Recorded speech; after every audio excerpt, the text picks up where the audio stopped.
Hello aspirants, ये है हमारा सीरीज में लेक्चर नंबर 40 और हमने न्यू चैप्टर स्टार्ट किया था एम लक्ष्मीकांत पॉलिटी का। वो है इमरजेंसी प्रोविजंस और आज हम इमरजेंसी प्रोविजंस के चैप्टर को कंप्लीट करेंगे और जितनी भी इम्पॉर्टेंट टॉपिक्स है जिस पे यूपीएससी और अदर स्टेट पीसीएस वाले क्वेश्चंस पूछ सकते हैं वो सारे आज हम टॉपिक कंप्लीट करेंगे। बिल्कुल भी रट्टा नहीं मारना है, सारी चीज़ें अच्छे से समझेंगे, लॉजिकली चीज़ों को याद करेंगे आज ही के आज, ठीक है। और आपको अगर इस लेक्चर की या फिर प्रीवियस लेक्चर्स की पीडीएफ डाउनलोड करनी है तो इसे आप टेलीग्राम चैनल से डाउनलोड कर सकते हो। इसका लिंक मैं कमेंट सेक्शन में और डिस्क्रिप्शन बॉक्स दोनों भी जगह पे दे दूंगी। और अगर आपको मेरा काम पसंद आता है तो please subscribe to the channel और आपके दोस्तों के साथ भी शेयर कीजिए जिससे मुझे भी मोटिवेशन मिले। और अगर आपको किसी भी प्रॉब्लम की किसी भी तरह की क्वेरी है तो मुझे आप कमेंट सेक्शन में पूछ सकते हो। मैं पूरी कोशिश करूंगी कि आपका प्रॉब्लम सॉल्व कर सकूं। तो चलिए अभी हम लेक्चर को स्टार्ट करते हैं। सबसे इंपॉर्टेंट बात, अगर आपको कोई भी पूछे कि भाई ये प्रेसिडेंट रूल क्या होता है या फिर इसमें क्या इंपॉर्टेंट चीज़ें हैं, तो सबसे इंपॉर्टेंट बात, प्रेसिडेंट रूल किस आर्टिकल से लगता है हमने प्रीवियस लेक्चर में भी देखा था।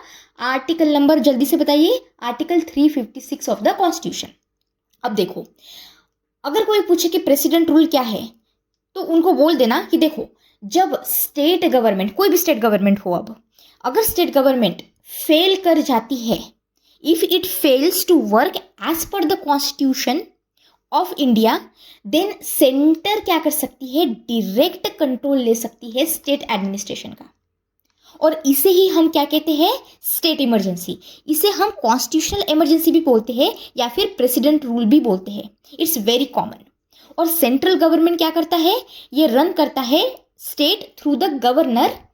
किसके थ्रू, गवर्नर के थ्रू, और वो भी under the name of the president. समझ में आया? तो यहाँ पे क्या हो रहा है, स्टेट फेल हो गया कॉन्स्टिट्यूशन के अकॉर्डिंग काम करने के लिए, इसलिए फिर सेंटर ने पूरा कंट्रोल ले लिया स्टेट एडमिनिस्ट्रेशन का। और यहाँ पे क्या कर रहा है सेंटर यहाँ पे स्टेट को रन कर रहा है through governor in the name of president. समझ में आया? और यहाँ पे हम इस प्रेसिडेंट्स रूल को स्टेट इमरजेंसी भी बोलते हैं और कॉन्स्टिट्यूशनल इमरजेंसी भी बोलते हैं। सारी बेसिक चीज़ें समझ में आ गई। और जो भी चीज़ें यहाँ पे मैं आपको लिख के दे रही हूँ ये सारी की सारी डायग्राम के फॉर्मेट में यहाँ पे है ही। समझ में आया? अब देखो, अब यहाँ पे हम क्या देखेंगे, सबसे पहले देखेंगे तो कॉन्स्टिट्यूशनल बेसिस। इसका कॉन्स्टिट्यूशनल बेसिस क्या है, तो आर्टिकल नंबर 356 तो है ही, ये तो आपको रट गया होगा अब तक। तो देखो, जब प्रेसिडेंट, हमारे ऑनरेबल प्रेसिडेंट क्या होते हैं, सेटिस्फाइड हो जाते हैं ये देख के कि भाई स्टेट गवर्नमेंट जो है it can not be carried on according with the constitution, then it can impose the president's rule. ये एक बात है। तो यहाँ पे क्या आया, यहाँ पे आया सोर्स ऑफ सेटिस्फैक्शन। किसका सेटिस्फैक्शन, हमारे ऑनरेबल प्रेसिडेंट ऑफ इंडिया। लेकिन यहाँ पे दो चीज़ें मेनली कवर होती है। पहली चीज़ क्या है, सबसे पहले तो ये है कि जो हमारे गवर्नर होते हैं स्टेट के, वो क्या करते हैं, वो रिपोर्ट सेंड करते हैं प्रेसिडेंट जी को। और ये सबसे कॉमन है सोर्स ऑफ सेटिस्फैक्शन।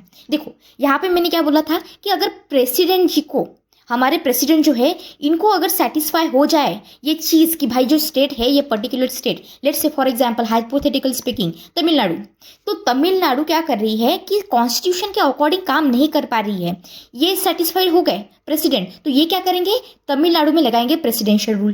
पर क्वेश्चन यहाँ पे ये आता है कि ये प्रेसिडेंट जो है हमारे, ये सेटिस्फाई कैसे हो रहे हैं, क्या रीज़न है?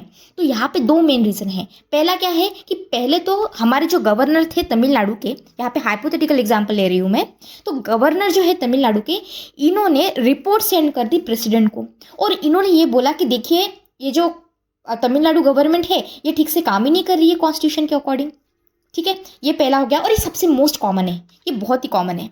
दूसरा क्या होता है, दूसरे भी अदरवाइज रीजंस भी होते हैं। मतलब ज़रूरी नहीं है कि गवर्नर की रिपोर्ट ही सेंड हो हमेशा, विदाउट गवर्नर्स रिपोर्ट भी यहाँ पे प्रेसिडेंशियल रूल लग सकता है, लेकिन ये बहुत कॉमन रीजन है। समझ में आया? अब दूसरी चीज़ समझो आर्टिकल नंबर 356 के अकॉर्डिंग। वो क्या है, आर्टिकल नंबर 365। यहाँ पे क्या होता है, अगर स्टेट फेल कर जाता है to obey the direction of the centre. देखो पहले हमने क्या देखा कि कॉन्स्टिट्यूशन के अकॉर्डिंग काम नहीं कर पा रहा है। दूसरी चीज़ हम क्या देख रहे हैं आर्टिकल नंबर 365 में, देखो यहाँ पे ना गलती से भी ये मत करना, कन्फ्यूजन क्रिएट नहीं करना। हम दो आर्टिकल देखेंगे मेनली यहाँ पे जब भी प्रेसिडेंट रूल की बात करेंगे। कौन सा आर्टिकल नंबर 356, ये तो पहला हो गया, और फिर है आर्टिकल नंबर 365। ये देखो यहाँ पे 56 है, यहाँ पे 65 है, इसको इंटरचेंज कर दिया, समझ में आया। तो ये प्रेसिडेंट रूल के रिलेटेड है, ये मैंने आपको प्रीवियस लेक्चर में भी बताया था, ठीक है। तो गलती नहीं करना है। 356 में क्या देखा था कि स्टेट काम नहीं कर पा रहा है कॉन्स्टिट्यूशन के अकॉर्डिंग। 365 में क्या हो रहा है, 365 में यहाँ पे क्या हो रहा है, यहाँ पे state fails to obey direction of the centre. State direction follow नहीं कर रहा है, ओबे नहीं कर रहा है सेंटर की, और इसलिए क्या होता है, हमारे ऑनरेबल प्रेसिडेंट क्या करते हैं, डिसाइड करते हैं कि भाई जो स्टेट है ये कॉन्स्टिट्यूशनल मशीनरी के अकॉर्डिंग काम नहीं कर पा रहा है। क्यों? क्योंकि सेंटर की डायरेक्शन को फॉलो नहीं कर रहा है। इसलिए फिर क्या होता है, अच्छा एक एग्जाम्पल देती हूँ। जैसे कि यहाँ पे सेंटर है, यहाँ पे है स्टेट। सेंटर ने स्टेट को कोई XYZ नाम की डायरेक्शन दी, लेकिन यहाँ पे जो हमारा स्टेट है ये फॉलो नहीं कर पाया कॉन्स्टिट्यूशनल रिक्वायरमेंट, या फिर स्टेट ने रिफ्यूज कर दिया प्रेसिडेंट मतलब जो सेंटर की डायरेक्शन थी उसको। तो फिर यहाँ पे क्या करेंगे हमारे प्रेसिडेंट, ये प्रेसिडेंट रूल लगा देंगे, ठीक है। तो मे मस्ट नहीं है, ये मे लगा सकते हैं। तो लेट्स से एग्जांपल देती हूँ कि सेंटर ने बोला कि भाई GST लगा है, GST के अकॉर्डिंग आप ये XYZ नाम के रूल्स को फॉलो कीजिए। और सोचो कि गोवा ने या फिर छत्तीसगढ़ ने फॉलो नहीं किया, तो फिर क्या करेंगे, यहाँ पे मे का यूज़ कर रही हूँ, ठीक है। ये कीवर्ड है मे, मस्ट नहीं है। तो प्रेसिडेंट मे लागू कर सकते हैं, may apply the president's rule, यहाँ पे गोवा में और छत्तीसगढ़ में। हाइपोथेटिकल एग्जाम्पल दिया समझने के लिए, ठीक है।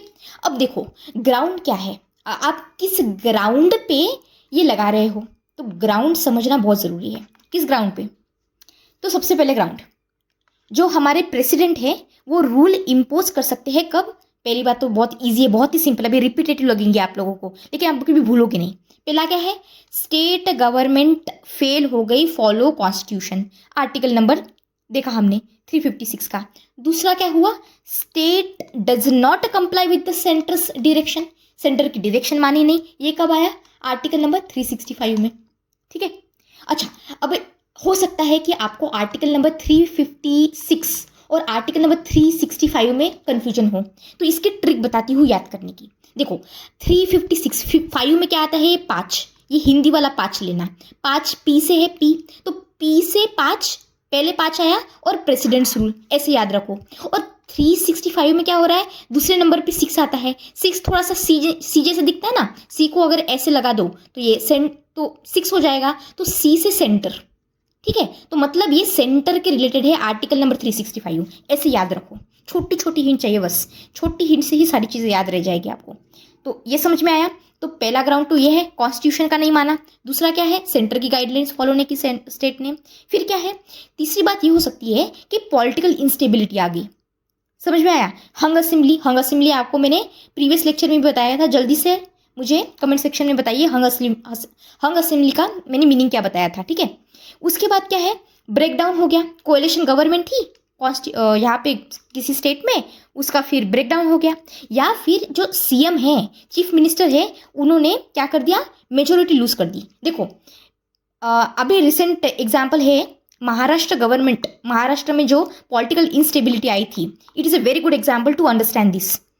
तो ये होमवर्क है, सर्च करना कि महाराष्ट्र में एग्जैक्टली हुआ क्या था, आपको समझ में आ जाएगा, और उसको रिलेट करना इस सिचुएशन से। तो political instability, hung assembly, breakdown of coalition, और CM ने अपनी मेजोरिटी लूज कर दी, ठीक है। फिर फोर्थ नंबर और क्या हो सकता है, थोड़ा लॉजिकली और सोचो, फेल्यूर हो सकता है लॉ एंड ऑर्डर का, है ना, और या फिर लार्ज वायलेंस हो सकता है स्टेट में, जैसे मणिपुर में हुआ था बहुत ज़्यादा वायलेंस। तो ऐसे कंडीशन में भी क्या हो सकता है, इम्पोजिशन हम प्रेसिडेंट्स रूल लगा सकते हैं। समझ में आया। अब प्रोसीजर क्या है प्रोक्लेमेशन की, हम प्रोक्लेम जब करते हैं कि भाई आज से हम इस स्टेट में प्रेसिडेंट रूल लगा रहे हैं under article number 356 of the constitution, तो क्या होता है, पार्लियामेंट जो है हमारी पार्लियामेंट को अप्रूव करना पड़ेगा, may be by both the houses, Rajya Sabha भी लोकसभा भी। लेकिन यहाँ पे बात क्या है, यहाँ पे आपको अंडर 2 months, अंडर 2 मंथ्स आपको इस चीज़ को अप्रूव करना पड़ेगा, प्रोक्लेमेशन को। और इसका ड्यूरेशन कितना रहेगा, ड्यूरेशन समझना भी बहुत ज़रूरी है। तो ड्यूरेशन रहेगा, अगर एक बार लेट से वंस अप्रूव्ड, तो फिर क्या होगा, ये वैलिड रहेगा 6 मंथ्स तक, 6 महीने तक वैलिड रहेगा। और इसको अगर आपको एक्सटेंड करना ही है तो एवरी 6 मंथ आपको करना पड़ेगा। और ऐसा आप मैक्सिमम 3 साल तक कर सकते हो। लेकिन अगर आप 1 साल के ऊपर जा रहे हो तो एक्सटेंशन अलाउड तभी होगा जब सबसे पहले तो ये नेशनल इमरजेंसी की बात चल रही है। आप फाइनेंशियल इमरजेंसी वगैरह या फिर प्रेसिडेंट रूल का नहीं बोल रहे हैं, हम नेशनल इमरजेंसी की बात कर रहे हैं। तो अगर 1 साल के ऊपर का बात है तो पहली बात तो ये है कि नेशनल इमरजेंसी होनी चाहिए। और दूसरा ये है कि जो हमारे इलेक्शन कमीशन है, ये इलेक्शन कमीशन की बॉडी सर्टिफाई करे कि भाई इलेक्शन जो है ये हेल्ड नहीं होगा स्टेट में। ये समझ में आया, 2 कंडीशंस आपको, ठीक है। पर अब क्वेश्चन ये आता है कि इसका इफेक्ट क्या है, व्हाट इज इट्स इफेक्ट। तो देखो, सबसे पहले तो ये है कि जो स्टेट लेजिस्लेचर है उस स्टेट में, स्टेट लेजिस्लेचर असेंबली, ये एक तो डिसॉल्व होगी, ठीक है, या फिर इसको रखा भी जा सकता है, या फिर इसे सस्पेंड भी किया जा सकता है। मैं किसकी बात कर रही हूँ कि अब प्रेसिडेंट्स रूल लग गया है, तो अभी हमें देखना है कि इसका इफेक्ट क्या है, क्योंकि यूपीएससी में इस पे क्वेश्चन आ सकता है कि ये ऐसे पूछ सकते हैं कि भाई देखो प्रेसिडेंशियल रूल लग गया है कि तो फिर तब क्या होता है, इसका इफेक्ट क्या होता है। 3-4 स्टेटमेंट दे देंगे, फिर बोलेंगे कि इसमें से करेक्ट कौन सा है, ठीक है। तो तब आपको गलती नहीं करनी है। तो पहला क्या होगा, पहला तो ये होगा कि स्टेट लेजिस्लेटिव असेंबली जो है ये तो इधर डिसॉल्व होगी, या फिर इसको रखा जाएगा, या फिर इसको सस्पेंड किया जाएगा। दूसरा क्या है, दूसरा ये है कि जो स्टेट एग्जीक्यूटिव काउंसिल है या फिर काउंसिल ऑफ मिनिस्टर है, इसे डिसमिस किया जाएगा। यहाँ पे क्या किया जा रहा है, इसको डिसमिस किया जा रहा है। तीसरी बात ये है कि जो गवर्नर है ये एडमिनिस्ट्रेशन को रन करेंगे on the behalf of president. ये मैं आपको पहले भी बता चुकी हूँ। कौन करेगा, प्रेसिडेंट आके थोड़ी करेंगे। प्रेसिडेंट रूल लग रहा है, इसका मतलब ये थोड़ी है कि प्रेसिडेंट वहाँ पे खुद जा रहे हैं। गवर्नर काम कर रहा है on the behalf of the president. तो हमने देखा था कि गवर्नर क्या है, एजेंट की जैसे काम करता है सेंटर के लिए, देखा था ना प्रीवियस लेक्चर्स में। तो लॉजिक की बात है, ठीक है। और फिर इसके बाद क्या है, हमारी जो पार्लियामेंट है ये लॉ बना सकती है स्टेट के लिए। कैसा लॉ, कि भाई स्टेट लेजिस्लेचर का जो पावर है ये मैं शिफ्ट कर रहा हूँ पार्लियामेंट को। तो पार्लियामेंट अभी लेजिस्लेचर देखेंगे। लेजिस्लेचर का मतलब क्या होता है, पावर टू मेक लॉ, ठीक है। अब रिवोकेशन भी देख लेते हैं। एक मिनट, सॉरी, यहाँ पे ये ओके, एक मिनट, हाँ। तो रिवोकेशन देख लेते हैं। रिवोकेशन का हमने मतलब देखा था। रिवोकेशन क्या होता है कि निकाल दो इसे, मतलब जो इमरजेंसी लगाई है प्रेसिडेंट रूल, इसे हम निकाल रहे हैं।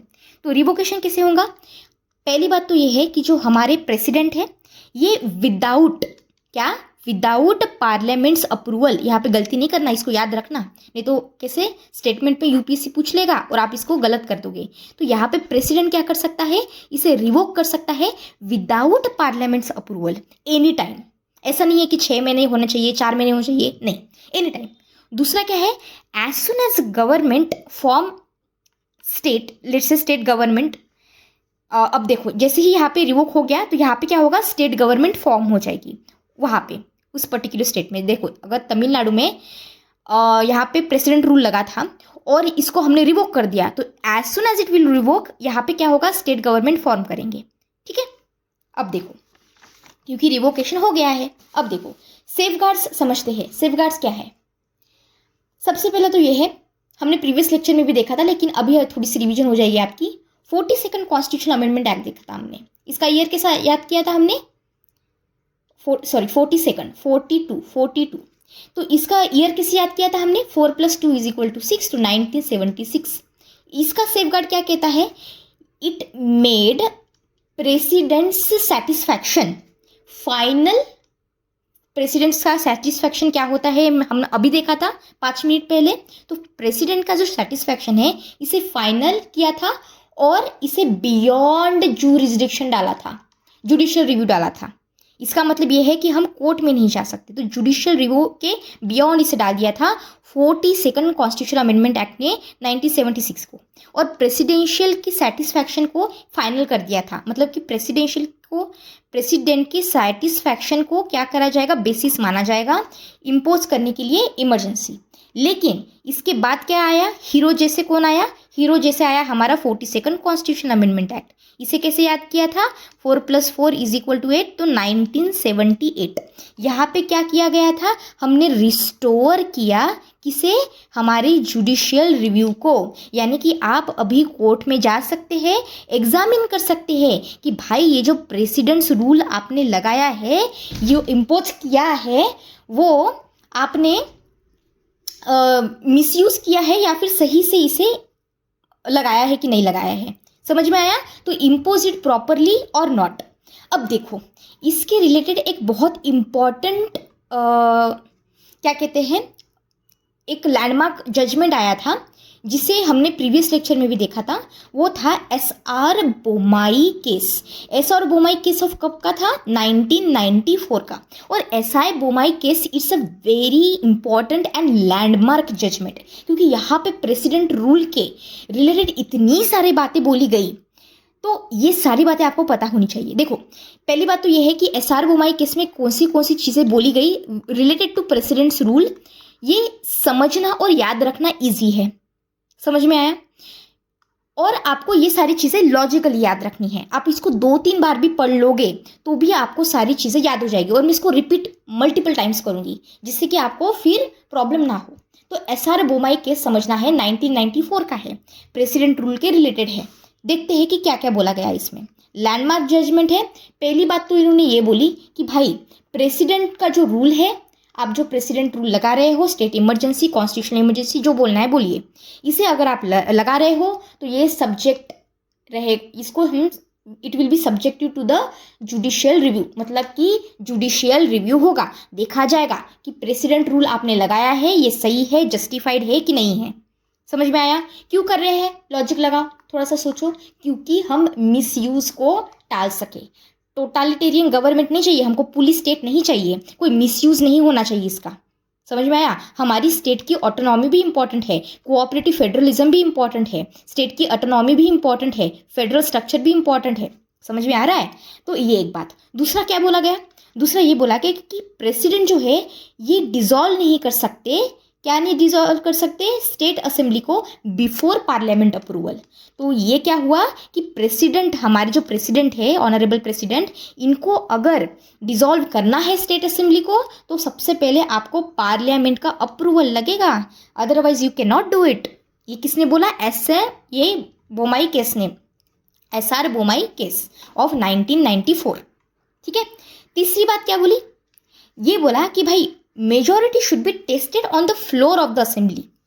ठीक है, और यहाँ पे डिसाइडेड बाय द, ये डिसाइड नहीं होगा गवर्नर्स रिपोर्ट पे। देखो यहाँ पे महाराष्ट्र गवर्नमेंट का एक रिसेंट एग्जाम्पल है, जब यहाँ पे सरकार थी उद्धव ठाकरे की, और फिर यहाँ पे प्रॉब्लम हुआ था। ये आपका होमवर्क है, आप सर्च कीजिएगा महाराष्ट्र में क्या हुआ था। तो जब यहाँ पे मेजॉरिटी लूज हो गई थी, तो यहाँ पे बुलाया गया था फ्लोर टेस्ट को। फ्लोर टेस्ट का मतलब क्या होता है कि आपको हाउस में अपनी मेजॉरिटी को प्रूफ करना होता है। लेकिन यहाँ पे तब के जो सीएम थे उद्धव ठाकरे जी, उन्होंने क्या किया था, रिजिग्नेशन दे दिया था।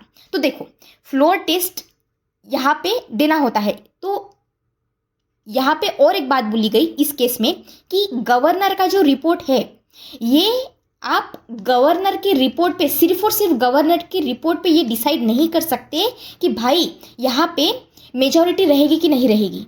समझ में आया, तो यहाँ पे फ्लोर टेस्ट होगा। आपको यहाँ पे मेजॉरिटी हाउस में प्रूफ करनी है कि मेरी मेजॉरिटी यहाँ पे है एज ए सीएम। समझ में आया, सिंपल है। तो एग्जाम्पल के लिए आप महाराष्ट्र का एग्जाम्पल दे सकते हो। और एक एग्जाम्पल है, मुझे कमेंट सेक्शन में आप अगर आपको पता हो तो कमेंट सेक्शन में बताइए। और एक चीज़ यहाँ पे हुई थी। अब देखो इसका मिसयूज कैसे हो सकता है, मिसयूज। तो देखो जब प्रेसिडेंट का, हमारे प्रेसिडेंट का रूल लगता है, तब यहाँ पे क्या होता है, article number 356 of the constitution लग गया इसे। अब देखो हमारे जो डॉक्टर अंबेडकर जी है, इन्होंने क्या किया था, जो प्रेसिडेंट रूल है इसे कहा था dead letter to the deadly weapon. Dead letter to the deadly weapon, ये क्यों कहा गया था अंडर आर्टिकल 365? हमारे B.R. आम्बेडकर जी है, ये हमेशा यही चाहते थे कि इस प्रोविजन को, प्रेसिडेंट रूल को ज़्यादा से ज़्यादा यूज़ ना करें। समझ में आया?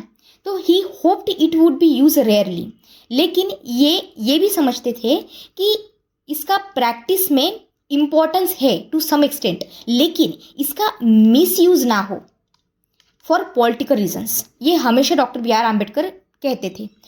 फॉर एग्जाम्पल, हो सकता है कि डिसमिस कर दे स्टेट गवर्नमेंट को under the name of president rule, ठीक है, बाय रूलिंग पार्टी। अगर कोई सेंटर में रूलिंग पार्टी है, हो सकता है कि ये डिसमिस कर दे फॉर गेनिंग एडवांटेज, हो सकता है ना। फॉर एग्जाम्पल, बिटवीन 1950 और 1994 में पता है क्या हुआ था? अप्रोक्सीमेटली बता रही हूँ, 125 टाइम्स प्रेसिडेंट रूल लगा है अब तक। पहला जो प्रेसिडेंट रूल लगा था ना, वो पंजाब में लगा था, इन पंजाब। और आई थिंक ये 1951 की बात है जब पंजाब में इसको लगाया था। तो SR बोमाई केस क्या कहता है? SR बोमाई केस ने अपहेल्ड किया था dismissal of BJP government in 1992। BJP government का जो था यहाँ पे डिसमिस किया गया था गवर्नमेंट को 1992 में फॉर वायलेटिंग द सेक्युलरिज्म। और SR बोमाई केस ने क्या किया था? स्ट्रक डाउन कर दिया था imposition of this president rule in Nagaland और कर्नाटका। तो ये भी एग्जाम्पल आप दे सकते हो कि नागालैंड का मतलब ईयर है 1988 का, और कर्नाटका में लगा था 1989 में, ठीक है। तो 1988 और 1989 ऐसे ईयर भी याद रख सकते हो। मेघालय में भी लगा था 1991 में। तो SR बोमाई केस ने स्ट्रक डाउन कर दिया था कि भाई यहाँ पे आप नहीं लगा सकते प्रेसिडेंट रूल्स, ठीक है, क्योंकि supreme court let down important principle regarding the president's rule. तो जो सुप्रीम कोर्ट ने SR बोमाई केस में इम्पॉर्टेंट प्रिंसिपल्स दिए हैं, अब उस प्रिंसिपल्स को देखना ज़रूरी है before imposing the president's rule. समझ में आया?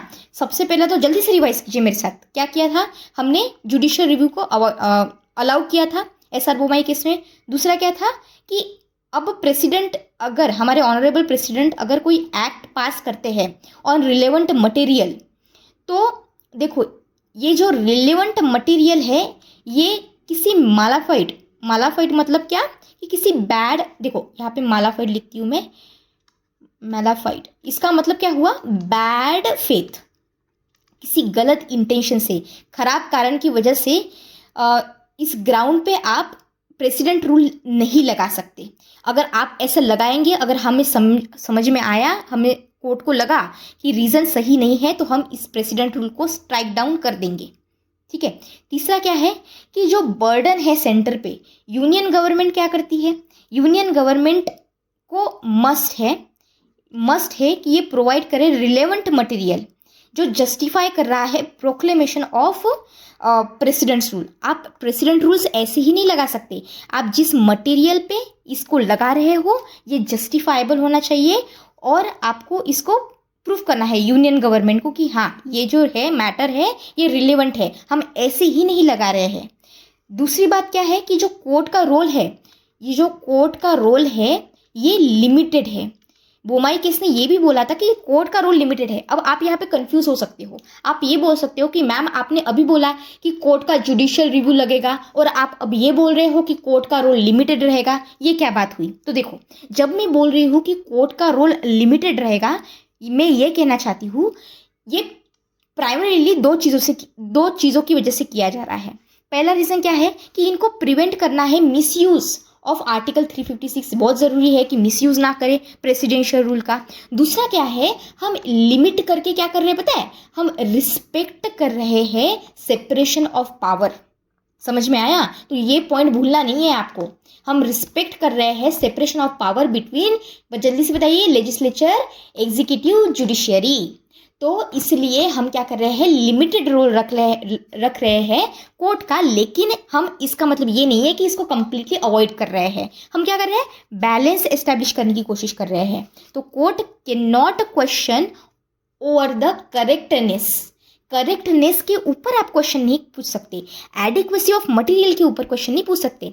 आप क्या कर रहे हो, आप देख रहे हो कि अगर प्रेसिडेंशियल रूल लगा रहे हो आप, तो ये सही है भी कि नहीं है, ये देख रहे हो आप, पर आप ये नहीं बोल सकते, मतलब आप करेक्टनेस पे नहीं लगा सकते। समझ में आया? और can only check if the material is relevant, सिर्फ चेक कर सकते हो कि मटेरियल रिलेवेंट है कि नहीं है। ठीक है, अब क्या है, नेक्स्ट पॉइंट है इंपॉर्टेंट, वो है रिस्टोरेशन। अब देखो, ये जो सारी चीज़ें मैं आपको बता रही हूँ ना, ये टेबल के फॉर्मेट में आपको यहाँ पे देख रखा है। ठीक है, जैसे कि presidential proclamation, judicial review, evaluation of material, burden of proof, मतलब सेंटर को प्रूफ करना होगा कि हम जो प्रेसिडेंशियल रूल लगा रहे हैं ये सही है, ये रिलेवेंट मैटर पे है। दूसरा, कोर्ट का डिसीजन हमने देख लिया। अब देखो रिस्टोरेशन ऑफ गवर्नमेंट, इसका मतलब क्या हुआ? देखो, अगर प्रोक्लेमेशन लग रहा है कि नेशनल इमरजेंसी प्रेसिडेंशियल रूल लगाना है, और अगर ये अनकॉन्स्टिट्यूशनल साबित हुआ कोर्ट में, तो कोर्ट क्या कर सकती है, court can restore the dismissed government, जिस गवर्नमेंट को डिसमिस किया गया था ना, उसे रिस्टोर कर सकती है और रिवाइव कर सकती है असेंबली, अगर इसे भी डिसॉल्व किया गया हो तो। समझ में आया मैं क्या कह रही हूँ? अगर यहाँ पे लेट से पहले असेंबली थी, या फिर यहाँ पे गवर्नमेंट पहले थी स्टेट गवर्नमेंट, और इसको डिसॉल्व किया गया, इसको डिसमिस कर दिया गया in the name of presidents rule, लेकिन बाद में पता चला कि भाई ये जो प्रेसिडेंट रूल लगाया था ये तो अनकॉन्स्टिट्यूशनल था, तो पहले की जो ये असेंबली थी, ये जो गवर्नमेंट थी, इसको रिस्टोर करेंगे, रिवाइव करेंगे। समझ में आया? फिर क्या है, असेंबली डिसोल्यूशन, समझ में आया? तो president should not dissolve state assembly until parliament approves the proclamation, ये भी बताया गया किसमें, SR बोमाई केस में। पार्लियामेंट, इफ पार्लियामेंट डिसअप्रूव्स, अगर पार्लियामेंट डिसअप्रूव करती है तो असेंबली इज ऑटोमेटिकली रिस्टोर्ड। ये तो कॉमन सेंस की बात है, अगर पार्लियामेंट डिसअप्रूव करेगी तो असेंबली ऑटोमेटिकली रिस्टोर हो जाएगी, कोई मतलब रीजन ही नहीं बनता फिर उसको डिसॉल्व करने का। फिर उसके बाद क्या है, secularism as the basic feature. देखो, अगर स्टेट गवर्नमेंट उनको ये लगता है कि एंटी सेक्युलर पॉलिसीज लग रही है, तो it can be dismissed under article number 356 of the constitution. मतलब कि secularism is recognised as a basic feature of the constitution. आप सेक्युलरिज्म को हर्ट करने के लिए प्रेसिडेंट रूल को नहीं लगा सकते, ये बेसिक फीचर है, अगर आप लगाएंगे तो फिर हम स्ट्राइक डाउन कर देंगे आपने जो प्रेसिडेंट रूल लगाया है उसको। तो सेक्युलरिज्म को इंपॉर्टेंस दिया गया है यहाँ पे, अंडर द बोमाई केस यहाँ पे सुप्रीम कोर्ट ने बोला भी। और आपको पहले ऊपर बता चुकी हूँ मैं कि फ्लोर टेस्ट मैंडेटरी रहेगा, ये तो भूलना नहीं है। एक्सेप्शनल पावर क्या है कि article 356 of the constitution is considered as a exceptional power. समझ में आया? ये आपको याद रखना है। अब देखो, अगर चेंज होता है in the power of the centre, देखो यहाँ पे पावर है सेंटर की, इट डजंट मीन कि आप डिसमिस कर दोगे स्टेट को। मतलब क्या हुआ, लेट्स से कि कोई न्यू सेंट्रल गवर्नमेंट है, वो it can not automatically dismiss the opposition under state government, ये एक बात है। दूसरा, एक्सेप्शनल पावर का हमने पॉइंट अभी देखा।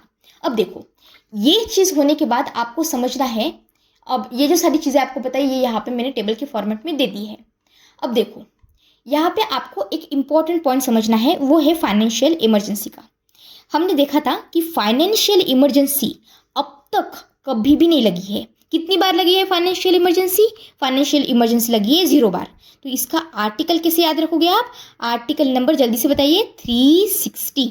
ऐसे 0 को ये ऐसे 0 से आप याद रखना। और पता है 1991 में क्या हुआ था, हमें फाइनेंशियल क्राइसिस आए थे बहुत बड़े, तो हम इवन IMF के पास गए थे फाइनेंशियल असिस्टेंस के लिए, लेकिन फिर भी हमने फाइनेंशियल इमरजेंसी नहीं लगाई थी। समझ में आया?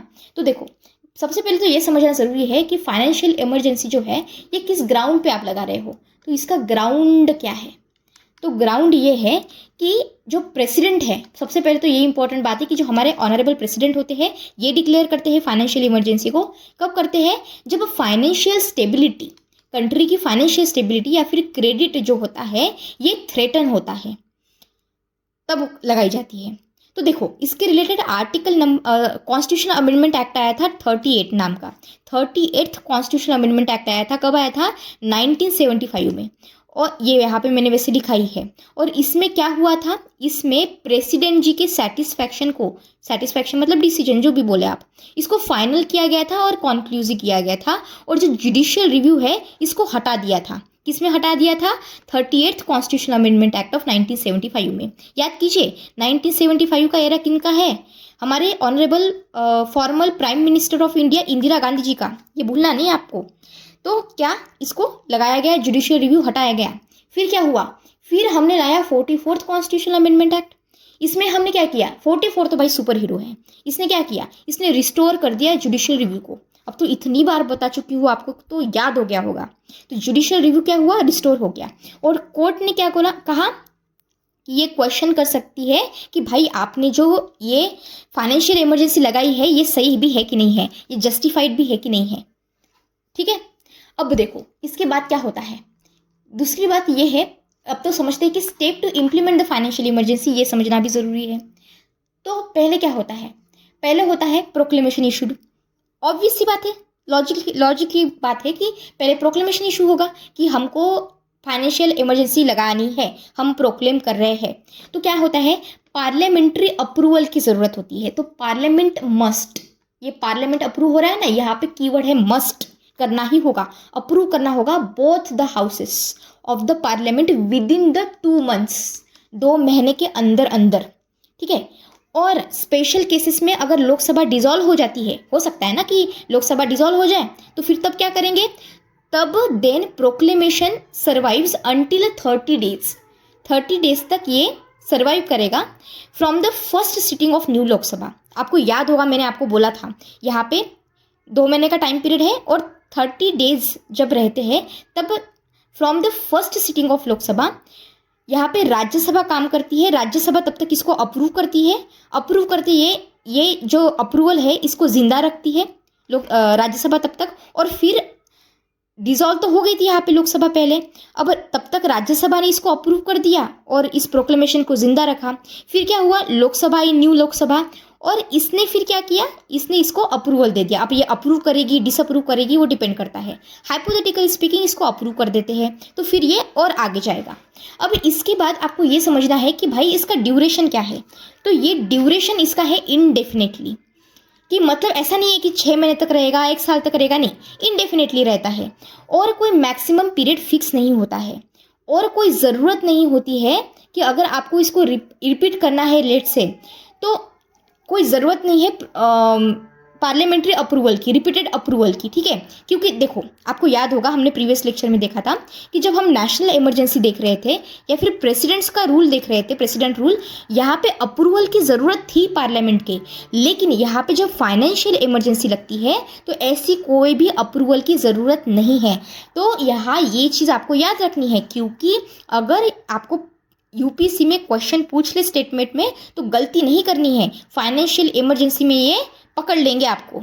ठीक है, दूसरी बात, मेजॉरिटी की ज़रूरत पड़ती है। मेजॉरिटी की ज़रूरत पड़ती है मतलब क्या, कि देखो यहाँ पे सिंपल मेजॉरिटी की ज़रूरत होती है in both the houses, Lok Sabha भी और राज्यसभा भी।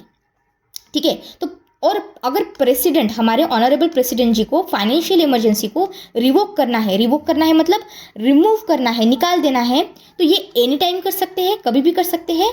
और इसके लिए ये अनदर प्रोक्लेमेशन को इशू करेंगे और बोलेंगे कि भाई यहाँ पे मैं इसे रिवोक कर रहा हूँ, और ये सारी चीज़ें करते टाइम पे इनको ज़रूरत नहीं है किसी भी तरह की पार्लियामेंट की अप्रूवल की।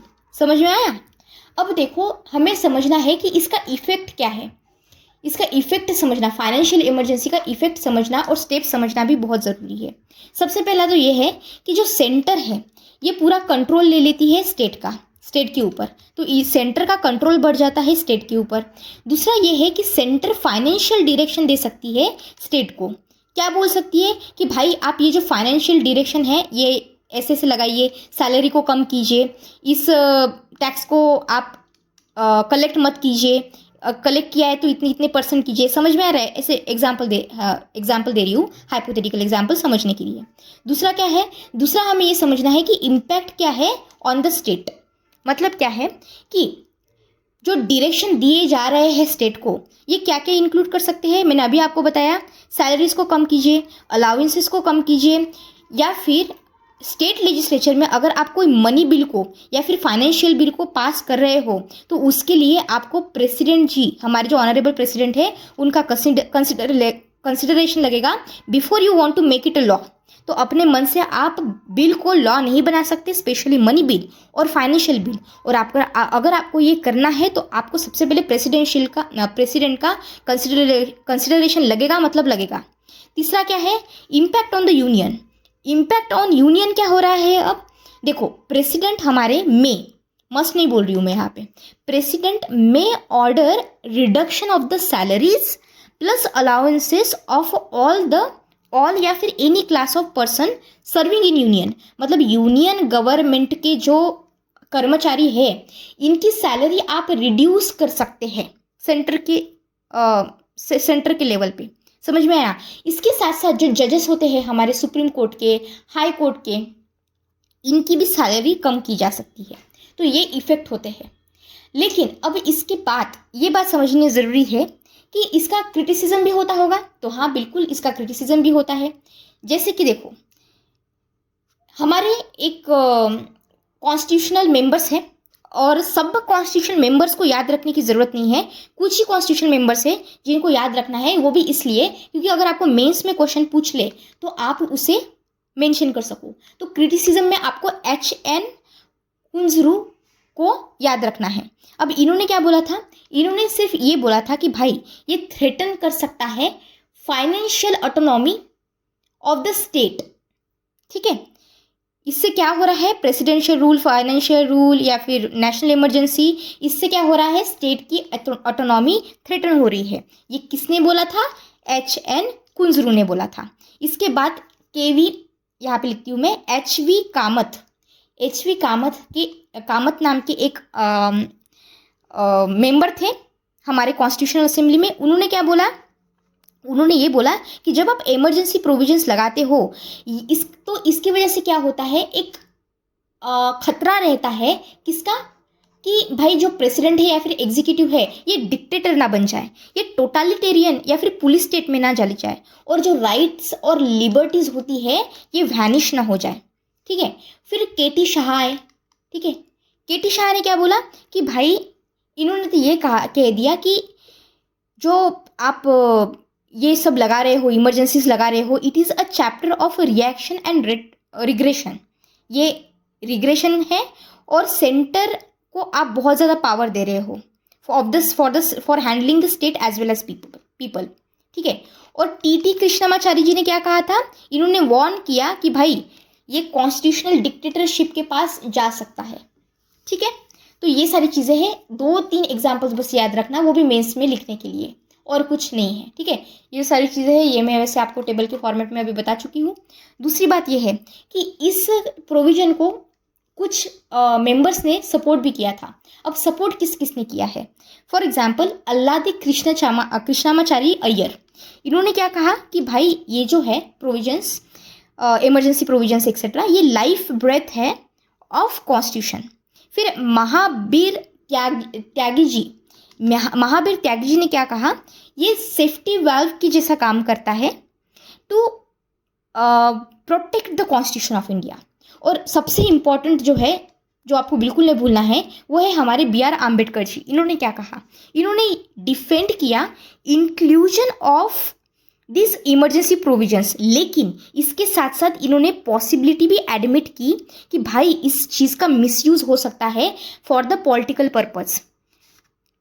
तो जो इमरजेंसी है, अगर आपको पेपर में क्वेश्चन पूछ ले तो याद रखना, ये जो इमरजेंसी की प्रोविजंस है ये इंस्पायर्ड थे फ्रॉम द यूएसए का यहाँ पे नेशनल रिकवरी एक्ट था 1933 का। इससे ये जो जितने भी हमने इमरजेंसी प्रोविजंस देखे हैं, specially the financial emergency, not सारी की सारी इमरजेंसी नहीं, जो फाइनेंशियल इमरजेंसी है पर्टिकुलरली, तो फाइनेंशियल इमरजेंसी इंस्पायर्ड है from USS national recovery act of 1933।